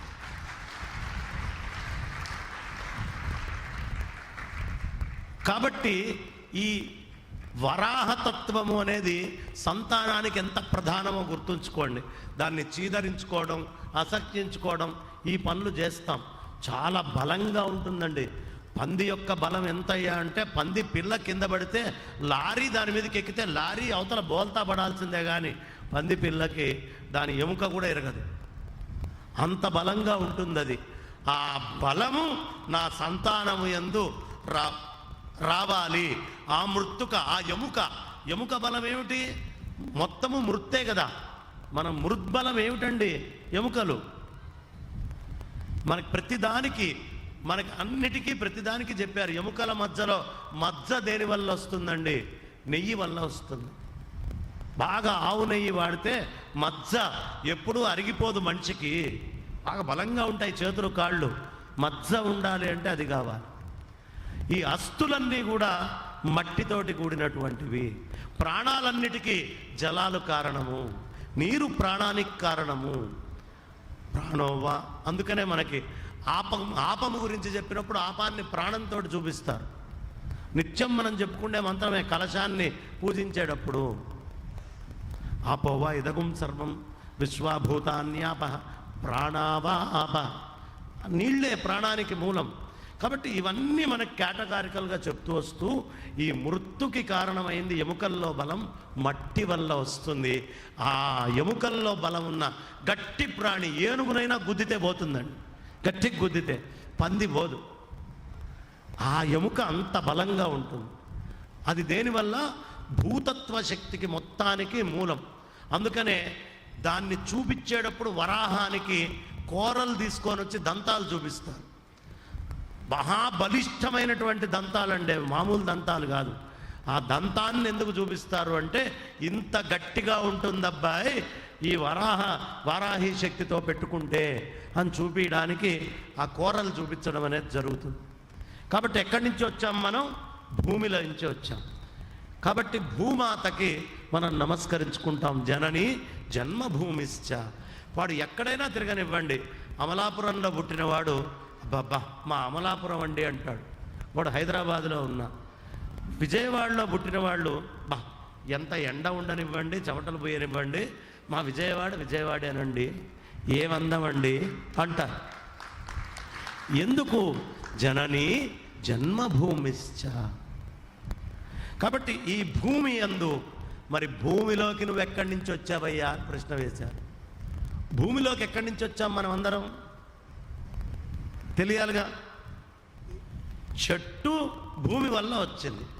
భూమిలో నీటిలో నుంచి వచ్చాం భూమిలోకి. నీరు లేకపోతే ఎడారిలో ఇసుకలో చెట్లు మొలుస్తాయా? మొలవవు కదా. అందుకనే శంకరాచార్యులు వారు లక్ష్మీ నృసింహ పంచరత్న స్తోత్రం చెప్తూ చేతో భృంగ భ్రమసి వృధా భవమరుభూమౌ విరసాయాం భజ భజ లక్ష్మీ నరసింహానఘ పదసరసిజ మకరందం. చేతో భృంగ భ్రమసి వృధా భవమరుభూమౌ విరసాయాం. ఎందుకమ్మా ఎడారుల్లోకి పోతావు మనసా? ఓ మనస్సు అనే తుమ్మెదా. సంసారం, ఎడారుల్ని సంసారం చెప్పారు. అందులోకి పోతే నీకు తేనె ఎక్కడ దొరుకుతుంది? చక్కటి లక్ష్మీ నరసింహస్వామి అనే ఆయన పాదపద్మాల దగ్గర ఒక అద్భుతమైన సరస్సు ఉంది. అక్కడికి వెళ్ళు, కావాల్సినంత మకరందం దొరుకుతుంది అని శంకరాచార్యులు వారు చెప్తారు. కాబట్టి మరుభూముల్లో ఉండదు. ఎక్కడ ఉంటుంది? నీళ్లల్లో ఈ శక్తి ఉంటుంది. కాబట్టి ఎక్కడి నుంచి వచ్చాం? నీళ్లల్లో నుంచి వచ్చాం. ఈ నీళ్లల్లో నుంచి వచ్చినటువంటి మనము, అందుకనే ఈ ప్రాణాలకి మూలము జలము. ఆ తత్వం అక్కడి నుంచి తెచ్చుకున్నాం. జలంలోకి ఎక్కడి నుంచి వచ్చాము? జలంలోకి 3 చోట్ల నుంచి వచ్చామండి. ప్రధానమైనటువంటి శక్తి చంద్రుడు. అమ్మవారి విద్యను ఏమని పిలుస్తామండి? చంద్ర విద్య అని పిలుస్తాం. నేను ఒకరోజు ఐఐటిలో లెక్చర్ ఇస్తున్నా, చెన్నై ఐఐటిలో. ఈ మొత్తము ఎలా పుట్టింది భూమి అని అక్కడ ఉండేటటువంటి సైంటిస్టులు అద్వైత వేదాంతం ప్రకారము సృష్టి క్రమం ఏమిటి, ఇది నా అంశం. నన్ను దాంట్లో మాట్లాడమన్నారు. కొంతమంది డార్విన్ థియరీ మాట్లాడారు, అన్ని థియరీస్ మాట్లాడుతూ వచ్చారు. అప్పుడు నేను చెప్పాల్సి వచ్చింది. నేను చెప్పాను, భవిష్య పురాణంలో సూర్యనారాయణమూర్తి నుంచి 3 కిరణాలు వస్తాయని చెప్పారండి. 3 కిరణాలు. అవి ఏమేమిటి అంటే, ఒకటి ఉష్ణకారక కిరణం, బాగా వేడి వస్తుందట. రెండోది వర్షకారక కిరణం. రెండో కిరణం ఏమిటి? వర్షం. అందుకనే బాగా చెమటలు పూస్తాయి చూడండి. వర్షం వచ్చేటప్పుడు ఆ కిరణం లోపల నీళ్లు లాగేస్తుంది. మనలోవైనా బయట సరోవరాల్లో జలాలవైనా నీళ్లు లాగేసి దాన్ని మేఘం కింద మారుస్తుంది. ఏమండి? ఒక కిరణము ఉష్ణకారకం, దానివల్ల వర్షం పడదు. కానీ ఒక కిరణము వర్షకారక కిరణం. 360 కిరణాలు, మొత్తం 1000 కిరణాలు స్వామివారికి. 1000 కిరణాల్లో 333 కిరణాలు కేవలము అగ్నికారక కిరణం, ఉష్ణకారకం. 333 వర్షకారకం. ఇక మిగతాది సూర్యుడి నుంచి శీతల కిరణాలు వస్తాయి అని చెప్పాను. చల్లటి కిరణాలు వస్తాయట సూర్యుడి నుంచి. ఒప్పుకుంటారా ఐఐటీలో ఎవరికైనా చెప్తే ఈ మాట?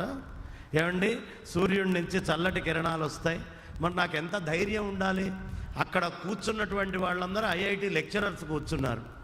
వాళ్ళ ముందు నేను ఇంగ్లీష్లో లెక్చర్ ఇస్తూ దీనికి కారణమైనటువంటి శీతల కిరణాలు సూర్యుడి నుంచి వస్తున్నాయి అన్న. వెంటనే లేచాడండి ఐఐటి ప్రొఫెసర్. సూర్యుడి నుంచి చల్లటి కిరణాలు ఎక్కడి నుంచి వస్తాయి? మీ భవిష్య పురాణం చెప్తే అయిపోయిందా అన్నాడు. చాలండి, నేను ఇప్పుడే రుజువు చేస్తాను మీకు. ఎలా వస్తాయో చెప్పండి అన్నాడు. సూర్యుడి యొక్క కిరణము చంద్రుడి మీదకి వెళ్తే, చంద్రుడిది స్వతసిద్ధమైన కాంతి కాదు, సూర్యకాంతే చంద్రుడి మీద పడి భూమి మీదకి వస్తుంది. ఏదైతే సూర్యుడి నుంచి పరోక్షంగా చంద్రుడి మీద పడి భూమి మీదకి వస్తుందో ఆ కిరణం గురించి భవిష్య పురాణంలో చెప్పబడిందండి. అవే శీతల కిరణాలు. ఈ శీతల కిరణాలే ఉత్పత్తికి కారణం. అందుకనే భాగవతంలో చెప్తారు, అమృతము ఎక్కడి నుంచి వస్తుందండి? ఈ మొత్తం బ్రహ్మాండంలో ఉండేటువంటి చెట్లకి, చామలకి, అన్నిటికీ ఈ అమృతత్వం చంద్రుడి నుంచి వస్తాయి. ఓషధులన్నీ చంద్రుడి వల్ల తయారవుతాయి. ఇది వేదం చెప్తుంది, ఇది భాగవతం కూడా చెప్తుంది, పురాణాలన్నీ కూడా చెప్తున్నాయి. కాబట్టి ఆయన సూర్యనారాయణమూర్తి పురుషుడైతే కామేశ్వర ముఖాలోక, ఈ గ్రహం అటువైపు చూసిందట. చూడంగానే ఆ కిరణాలన్నీ ఆ అమ్మవారు చంద్ర విద్యలోకి వచ్చినాయి, అమ్మ ప్రకృతిలోకి వచ్చినాయి. అక్కడి నుంచి వచ్చినటువంటి ప్రకృతి కిరణాలు ఈ నీళ్లల్లోకి చేరుతున్నాయ్యా. కాబట్టి ఆ సూర్యనారాయణమూర్తి యొక్క అగ్నితత్వం నుంచి ఈ జలానికి శక్తి వచ్చింది. కాబట్టి నీళ్లల్లోకి నువ్వు వచ్చావు. నీళ్లల్లోకి ఎక్కడి నుంచి వచ్చావు? అగ్నిలోంచి వచ్చావు. మరి అగ్నిలోంచి అగ్నికి ఎక్కడి నుంచి వచ్చావు? నేను గాఢ నిద్రపోతున్నా, నా ముక్కు గాలి పీల్చి వదిలిపెడుతోంది. ఎందుకు వదిలిపెడుతుంది? లోపల వైశ్వానరుడనే అగ్నిహోత్రంగా ఉన్న విష్ణుమూర్తి ఈ శరీరాన్ని కాపాడడానికి, నా బుద్ధి ఎరుక ఉన్నా లేకపోయినా, నేను కాన్షియస్గా ఉన్నా అన్కాన్షియస్గా ఉన్నా, ఆ వాయువుని మొత్తాన్ని లోపలికి పీల్చుకొని ఈ ఉపాధిని కాపాడి రక్షిస్తున్నాడు. ఎందుకు విష్ణుమూర్తి రక్షకుడు? అహం వైశ్వానరో భూత్వా ప్రాణినా దేహమాశ్రిత. అందుకని లోపలికి చక్కగా గాలిని తీసుకుంటున్నాం. వాయువులో నుంచి వచ్చాం. ఈ వాయువులోకి ఎక్కడి నుంచి వచ్చామండి? ఆకాశంలో నుంచి వచ్చాం. స్పేస్, ఖాళీ, అవకాశం ఇచ్చేదాన్ని ఆకాశం అంటారు. ఒక వస్తువుని ఇక్కడ నేను పెట్టాలి, కుండలో పెట్టాలి, కుండలో ఆకాశము అంటారు. బిందెలో పెట్టాలి, బిందెడు ఆకాశం అంటారు. ఓ పెద్ద తొట్టి కట్టాం, తొట్టెడు ఆకాశం అంటారు. అవునా? ఆకాశము నుంచి వాయువు. ఆకాశం లేకపోతే గాలి ఎక్కడ తిరుగుతుందండి? తిరగదు. ఆకాశంలో నుంచి వచ్చాం. ఆకాశంలోకి ఎక్కడి నుంచి వచ్చాం? సంకల్ప మాత్రం చేత పరమాత్మ నుంచి వచ్చాం. అయ్యా ఒక్కసారి పెద్దగా చెప్పండి. ఇప్పుడు నేను మీకు వర్ణన చేశా కదా, చప్పట్లు కొట్టండి ఒక్క క్షణం. నేను ఈ వర్ణన చేశా కదా, ఇది నా పైత్యం కాదు, వేద మంత్రమే. పెద్దగా చెప్పండి. తస్మాద్వా ఏతస్మాత్ ఆత్మన ఆకాశత్ సంభూత ఆకాశాద్వాయు వాయోరగ్ని అగ్నేరాప అద్భ్య పృథివీ పృథివ్యా ఓషధయ ఓషధీభ్యో అన్నం అన్నాత్ పురుష. నేను ఇప్పుడు ఇంతసేపు నేను పెట్టినటువంటి సోదంతా నా తెలివితేటలు కాదు, వేదమాత మనకు అనుగ్రహించినటువంటి విజ్ఞానం. ఇది వైదికంలో ఉండేది. దీని గొప్పతనం ఇది. నీ పుట్టుక రహస్యం చెప్పాలంటే వేదం చెప్పాలయ్యా, ఎవడు పడితే వాడు చెప్పడు. ఇప్పుడు చూడండి, ఆ పరమాత్మ నుంచి నువ్వు భూమి మీదకి వచ్చావు. ఎలా? ముందు ఆకాశంలోకి చేరావు. ఆకాశంలో అమ్మవారు రెండు శక్తులుగా మారింది. అదేమిటండి? ఒకటి స్పేస్లో ఉండే శక్తి పేరు పొటెన్షియల్ ఎనర్జీ అంటాడు సైంటిస్టు. పొటెన్షియల్ ఎనర్జీ అంటే అయ్య ఆకాశం అయితే ఆకాశంలో ఉండే శక్తి అమ్మ. ఈ ఇద్దరు నాట్యం మొదలుపెట్టారు. ముందు అమ్మ అయ్య ఒకటే. వాళ్ళు నాట్యం చేస్తూ ప్రకృతి పురుషులుగా విభజించుకున్నారు వాళ్ళని వాళ్ళే సంకల్ప మాత్రం చేత. ఆకాశంలోకి వచ్చేటప్పటికి ఆకాశం ఆయన, పొటెన్షియల్ ఎనర్జీ అమ్మవారు. నాట్యం ఆపల, ఇంకా నాట్యం చేస్తున్నారు. అందుకనే చిదంబరం చిత్సభ నాట్యం చేస్తారు అన్నారు. ఆ నాట్యం ఏమైంది? ఆకాశలింగం నుంచి వాయుర్లింగమైంది. వాయుర్లింగం వచ్చింది. వాయువు ఏమిటి? వాయువులో ఉండేటటువంటి వాయుతత్వం అంతా అయ్యా. అందులో ఉండేటటువంటి శక్తి ఏమిటది? Kinetic energy. ఈ ఎనర్జీ ఏమిటి అంటే అమ్మవారు. అమ్మ అయ్యా వీళ్ళు ఇంకా నాట్యం చేస్తున్నారు.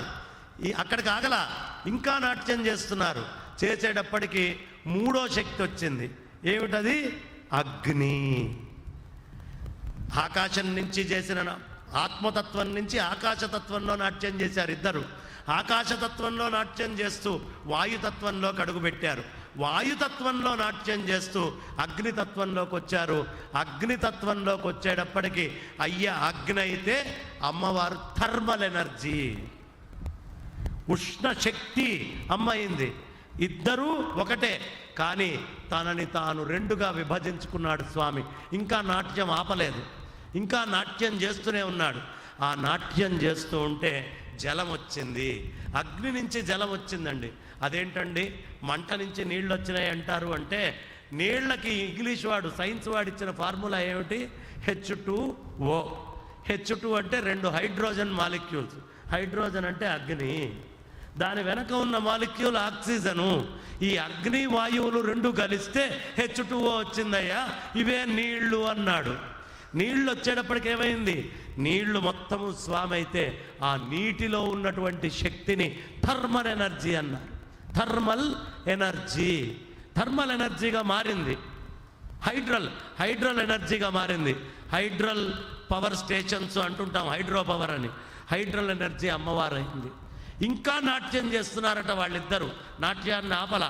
ఆ నాట్యము భూతత్వానికి వచ్చింది. భూతత్వానికి వచ్చేటప్పటికి భూమి మొత్తం అయితే భూమిలో ఉండేటటువంటి భూతత్వమైన భూదేవి శక్తి ఏమిటి? మ్యాగ్నెటిక్ ఎనర్జీ కింద మారింది. అయస్కాంతం, ఆకర్షణ, ఆ మ్యాగ్నెటిక్ ఎనర్జీ కింద ఇద్దరు నృత్యం చేస్తున్నారు. ఇక ఇక్కడ దాకా నృత్యం చేశాము. ఆకాశంలోంచి శబ్దం వచ్చింది, వాయువులోంచి స్పర్శ వచ్చింది, అగ్నిలోంచి దృశ్యం వచ్చింది, అదే జలములోంచి రుచి వచ్చింది, భూమిలోంచి గంధం వచ్చింది. ఇంకా ఈ నాట్యము మనం ఆపి ఈ నాట్యానికి అవసరమైన బొమ్మల్ని తయారు చేద్దాం అనుకున్నారు వాళ్ళిద్దరు నాట్యంలో. ఆ పై నాట్యమే ఓషధుల కింద మారినాయి. ఆ ఓషధులే తండ్రి గర్భంలోకి వెళ్ళి వీర్యమైనాయి. ఆ వీర్యమే మాతృగర్భంలోకి వెళ్ళి సంతానమైంది. ఆ సంతానమే మన పుట్టుక. అందుకే ఆదిశంకరాచార్యులు వారు చెప్తారు, దుర్లభం త్రైమేతత్. ఏమిటా మూడు? మనుష్యత్వం, ముముక్షుత్వం, మహాపురుష సంశ్రయం. మనిషి జన్మ రావడం కష్టం, జంతువునాం నరజన్మ దుర్లభం. అందరు అడుగుతాడు, మా నాన్న నాకేం చేశాడండి? ఏమన్నా కోట్లు ఇచ్చాడా, పాడిచ్చాడా, అప్పులు పెట్టాడు, పత్తికట్ట పెట్టాడు, కష్టాలు పెట్టాడు అంటుంటారు చాలామంది అజ్ఞానంతో. కానీ ఒక్క క్షణం ఆలోచించండి, ఈ జీవుడు ఎక్కడో తిరుగుతున్నాడు. మీ నాన్న తినాల్సిన ఆహారాన్ని ఒక పంది తింటే నువ్వు ఎక్కడ పుట్టేవాడివి? ఓ పిల్లి తింటే నువ్వు ఎక్కడ పుట్టేవాడివి? ఓ కుక్క తింటే ఎక్కడ పుట్టేవాడివి? ఓ ఎలుగుబంటు తింటే నువ్వు ఎక్కడ పుట్టేవాడివి? ఏనుగు తింటే ఎక్కడ పుట్టేవాడివి? క్షుద్రజీవాలు తింటే ఎక్కడ పుట్టేవాడివి? అక్కడ ఎక్కడా పుట్టకుండా ఉత్తమమైనటువంటి ఈ అద్భుతమైన యోనిలోకి ప్రవేశింపజేసి నీకు ఈ జన్మనిచ్చాడు. నీ తండ్రి నీకు ఏ ఆస్తి ఇవ్వక్కర్లేదయ్యా, ఈ ఉపాధినిచ్చాడు. అందుకని కృతజ్ఞుడివై ఉండాలి. ఇది సైన్స్ చెప్పే పాఠం కాదు, ఇది మ్యాథమెటిక్సో ఇంగ్లీషో జనరల్ నాలెడ్జో చెప్పే పాఠం కాదు. ఈ పాఠం వేదమే చెప్తుంది. ఎందుకు పితృదేవో భవ, ఎందుకు మాతృదేవో భవ, ఎందుకు ఆచార్య దేవో భవ, ఎందుకు అతిథి దేవో భవ, ఇవన్నీ ఎందుకు చెప్తున్నారు?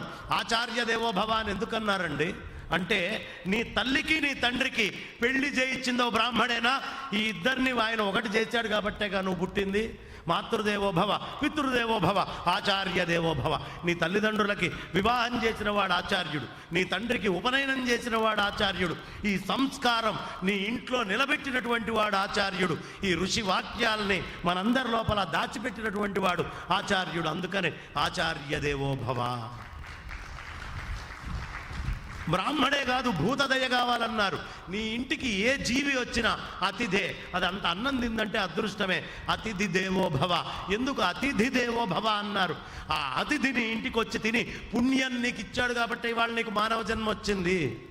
కాబట్టి ఇంటికొచ్చి నలుగురు భోజనం చేస్తేనే అది పొద్దున్నే లేచి శుభ్రంగా కల్లాపు పెట్టి ఇంటి ముందు బియ్యపిండితో ముగ్గు వేస్తే అతిథులందరూ వచ్చి ఆ బియ్యపిండిని ఆ చీమలు మిగతా అన్ని తిని వెళ్తే నీ ఇంట్లో అతిథి భోజనం చేశాడు కాబట్టి ఉత్తమమైన మానవ జన్మ వస్తుంది. అందుకనే ఇంటి ముందు ముగ్గు వేసే దగ్గర నుంచి యజ్ఞ యాగాదుల్లో ముగ్గు వేసే దగ్గర నుంచి ఎందుకు వేస్తున్నారు ఈ బియ్యపిండి ముగ్గు అంటే కేవలం ఆ తెలియక ఆహారం దొరకకుండా నిన్ను ఆశ్రయించి ఈ ప్రదేశానికి వచ్చిన జీవికి అంత అన్నం నువ్వు పెడితే దానివల్ల నీకు అవసరమైనటువంటి సౌభాగ్యాలన్నీ వస్తాయ్యా. అందుకని అతిథి దేవో భవ అని చెప్తారు. ప్రతి దానికి ఒక కారణము, ప్రతి విషయానికి ఒక మూలము అన్నీ కూడా మనకి చెప్పుంచారు. కాలము చాలా విశేషమైంది కాబట్టి నేను 4 నిమిషాలు 8:31 అయింది, 8:35కి ముగిస్తాను. మనము శబ్దాన్ని ఆకాశం నుంచి అప్పు తెచ్చుకున్నాం కాబట్టి ఆ శబ్దం ఎప్పుడు సార్థకమవుతుంది? అది వేదమో, స్తోత్రమో, మంత్రమో, నామమో ఏదైనా ఒక మహత్తరమైన శబ్దాన్ని మనం ఈ ఉపాధి నుంచి వాడి బయటికంటే అప్పుడు నువ్వు అప్పు తెచ్చుకున్నటువంటి శబ్దానికి పూర్ణత్వము. అందుకని భగవన్నామము చేయండి అన్నారు. ఇక రెండవది స్పర్శ. ఏ స్పర్శ ఉండాలండి? ఈశ్వర స్పర్శ ఉండాలి, ఆ భగవత్ తత్వ స్పర్శ ఉండాలి. కాబట్టి ఎదుటివాడు ఎవడైనా నామాన్ని ఉచ్చరిస్తే ఆ నామము ఉచ్చరించిన వేద మంత్రము ఉచ్చరించినటువంటి ఆ శబ్ద తరంగాలు ఎప్పుడు నీ ఉపాధిని స్పృశిస్తాయో, మీరందరూ ఇందాక కూర్చొని అద్భుతంగా ఇక్కడ చండీ పారాయణం చేశారు. ఆ చండీ పారాయణం చేసినప్పుడు మీ ముఖతః వచ్చేటటువంటి శబ్ద తరంగం ఇక్కడ కూర్చొని, విజయవాడలో ఎంతోమంది ఉన్నారు, వాళ్ళందరూ అదృష్టవంతులని నేను అనను. ఎవరు అదృష్టవంతులయ్యా? ఇక్కడ ఇంతమంది బ్రాహ్మణోత్తములు కూర్చొని చండీ పారాయణ చేస్తుంటే ఆ పారాయణం వల్ల వచ్చేటటువంటి శబ్ద తరంగాన్ని ఎవడు ఒంటికి తాకించుకుంటాడో వాడు ధన్యుడు. అందుకని ఇలాంటి కార్యక్రమాల్లో నీకు అర్థమైనా కాకపోయినా వచ్చి కూర్చోవాలి. ఎందుకు కూర్చోవాలి? దానికోసం.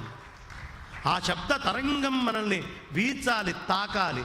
అప్పుడు నీకు స్పర్శగతమైన ఈశ్వరుడిచ్చిన శక్తికి అద్భుతమైనటువంటి న్యాయం చేసిన వాడివి అవుతావు. ఇక మూడోది ఏమిటండి? రూపము.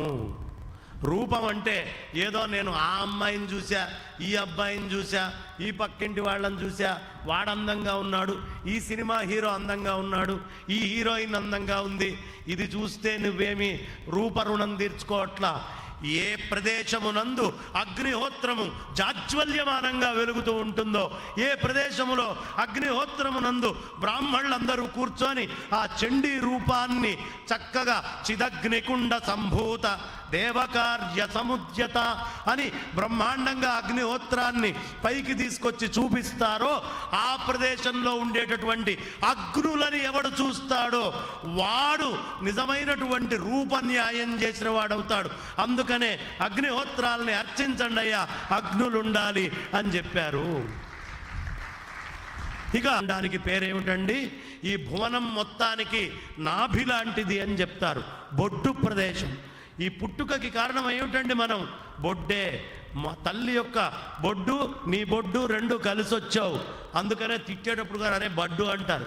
బడ్డేం లేదు, అక్కడి నుంచే వచ్చావురా, నువ్వేదో పెద్ద గొప్పలు చెప్తున్నావు, నువ్వు ఆ వాసనల నుంచి వచ్చిన వాడివే అని చెప్పడానికి బడ్డు బొడ్డు అనేది చెప్పేది. కాబట్టి ఆ బొడ్డులోంచి మనం వచ్చాం. తస్య భువనస్య నాభి. అక్కడి నుంచే ఈ భూతత్వమైనటువంటి మూలంలోంచి బయటికి వస్తాడు మనిషి. ఎక్కడి నుంచి వస్తున్నాడు? కింద నుంచి వస్తాడు. ఈ బొడ్డు సంపర్కంతో బయటికి వస్తాడు. భువనం మొత్తానికి నాభి ఏది? నీకు భూతత్వాన్ని ఇచ్చేదేది? యజ్ఞశాల, యజ్ఞవేది. ఎక్కడ యజ్ఞవేది ఉంటుందో ఆ యజ్ఞవేదిలోకి వెళ్ళి నువ్వు కాసేపు కూర్చుంటే చాలు. కూర్చున్నంత మాత్రానే భూతత్వ రుణాలన్నిటి నుంచి కూడా నువ్వు దూరమై ఈశ్వరుడు నీకు ఇచ్చినటువంటి భూతత్వానికి న్యాయం చేసిన వాడివి అవుతావు. ఆ తర్వాత ఏం చేస్తున్నారు? పూర్ణాహుతి రూపంలో అనేకమైనటువంటి ద్రవ్యాలు, సుగంధ ద్రవ్యాలు అన్నిటినీ తీసుకొని వెళ్ళి పూర్ణాహుతి రోజు సమర్పణ చేస్తున్నారు. ఇవన్నీ ఓషధులు. అందుకనే మనకి పూర్వం ద్రౌపది ఎక్కడి నుంచి పుట్టిందండి? అగ్నిహోత్రం నుంచి వచ్చిందండి. సూతుల వారు ఎక్కడి నుంచి వచ్చారండి? అగ్నిహోత్రం నుంచి వచ్చారండి. రామచంద్రమూర్తి ఎక్కడి నుంచి వచ్చాడండి? అగ్నిహోత్రం నుంచి వచ్చాడండి. ఆ యజ్ఞ వేదిలో అగ్నిని గనక రాస్తే అక్కడి నుంచి వచ్చేటటువంటి ధర్మమే. కాబట్టి ఏ రకమైనటువంటి దిష్టి బాధలు ఉన్నా, ఇతరమైనటువంటి వాళ్ళు ఇలా దర్శిస్తున్నారు, మాకు అస్సలు చూపు మంచిది కాదండి అనే భయం ఎవరికున్నా ఈ యజ్ఞవేదికి రండి. మీకు ఉండేటటువంటి దృష్టి దోషాలన్నీ కూడా దూరం అయిపోతాయి. ఇక్కడ మీ అందరి బాగు కోసమే సుబ్రహ్మణ్యం గారు అద్భుతంగా ఈ అయుత చండీ కార్యక్రమాన్ని ఇక్కడ ఏర్పాటు చేసింది. గట్టిగా ఒకసారి కరతాళధ్వనులు.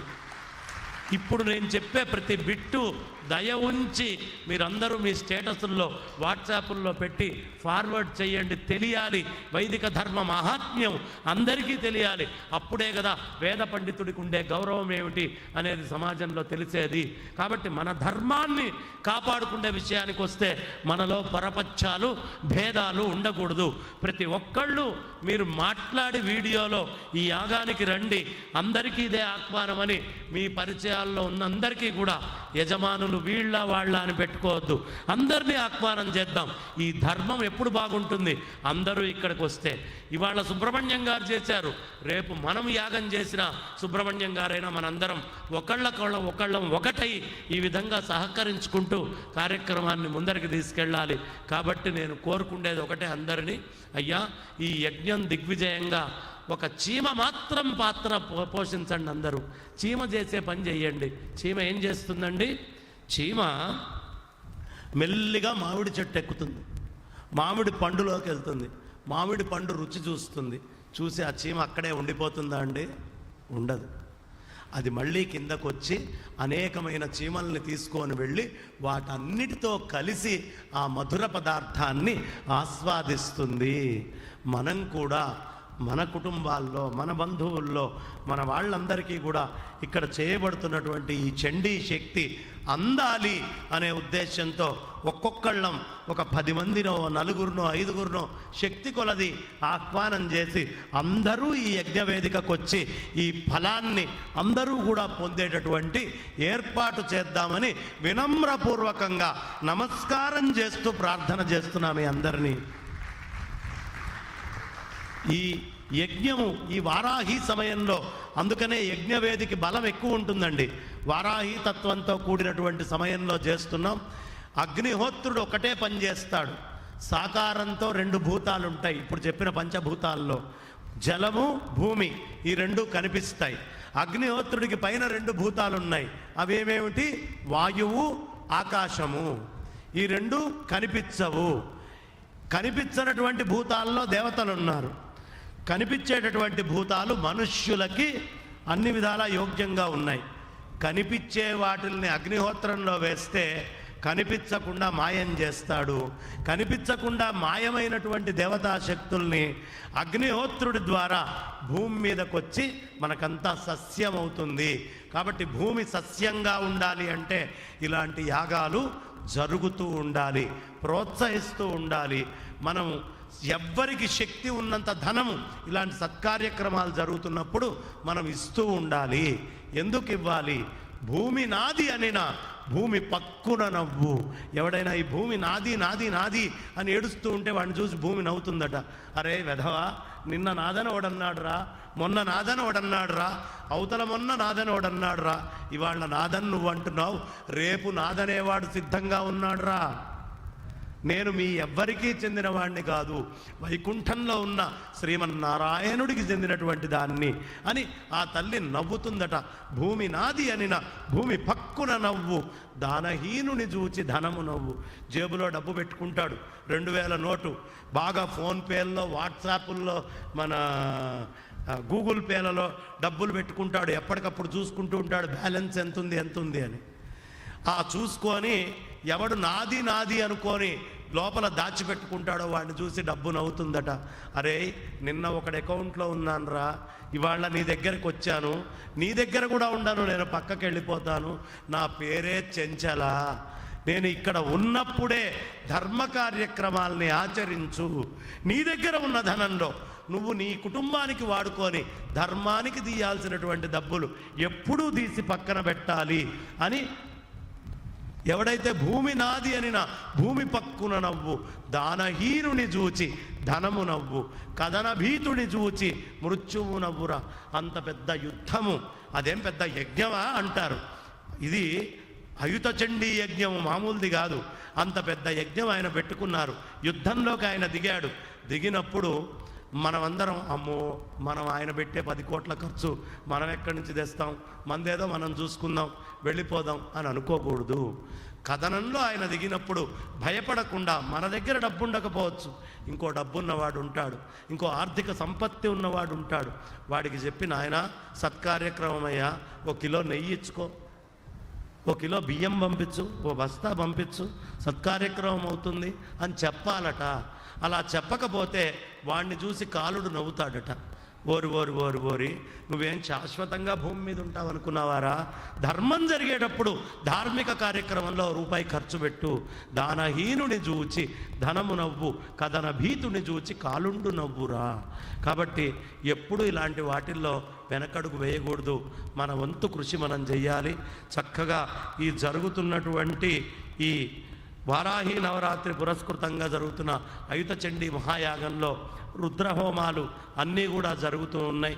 ఈ కార్యక్రమాలన్నిట్లో మనమందరం పాలు పంచుకుందాం. మనమందరం దేవతలకి భోజనాలు పెడదాం. దేవతలకి భోజనాలు పెట్టే ప్రదేశాలు లేవు. మీ ఇంట్లో కూర్చొని మీరు తినచ్చు, కానీ దేవతలకి భోజనం పెట్టాలంటే ఈ యాగం దగ్గరకు వచ్చి ద్రవ్యం ఇస్తే ఆ ద్రవ్యమే దేవతలకి ఆహారంగా మారుతుంది. కాబట్టి దేవతల ఆహారం విషయంలో ఎవరు లోభాన్ని చూపించకూడదు. ఎట్టి పరిస్థితుల్లో ఉన్నది తీసుకొని వెళ్ళి త్యాగము చేయాలి. అందుకే ఇంగ్లీష్ వాడు వచ్చి మీ యాగాన్ని ఏమంటారయ్యా అన్నారు. త్యాగం అంటారండి అన్నారు. దాని పేరు వాడు సాక్రిఫైస్ అంటాడు. మనం కూడా చెప్తాం, దేవతోద్దేశ్యేన ద్రవ్యత్యాగో యాగ. దేవతలను ఉద్దేశించి ఏ ద్రవ్యాలని త్యాగం చేస్తామో దాన్నే యాగం అంటారు. కాబట్టి దేవతలకి త్యాగం చేసేటప్పుడు ఎవరు జేబులు ఇట్లా గట్టిగా పట్టుకొని కూర్చుంటారో నిష్ప్రయోజనం వాళ్ళ జన్మ. శక్తి ఉన్న ప్రతివాడు, శక్తి లేనివాడు అప్పు చేసి ఇవ్వకూడదు.